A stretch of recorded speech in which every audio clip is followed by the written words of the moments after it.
Nagbahagi ng isang litrato ang ex-girlfriend ni Carlo Aquino na si Trina Candasa na tila pahaging daw matapos ang nangyaring kasalang Carlo at Charlie Dizon.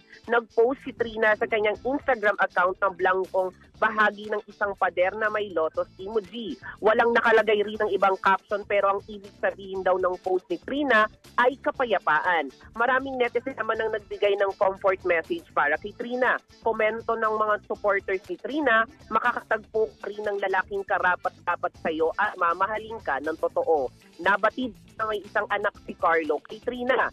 Naganap ang intimate wedding ni na Carlo at Charlie kahapon sa isang private resort sa Silang Cavite na dinaluhan ng mga malalapit sa mag-anak at kaibigan.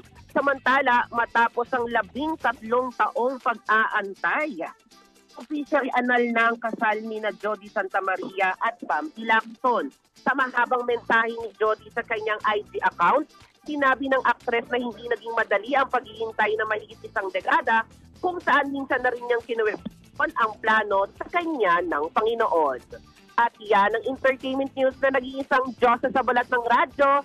Ako si Josayan Top Aramen.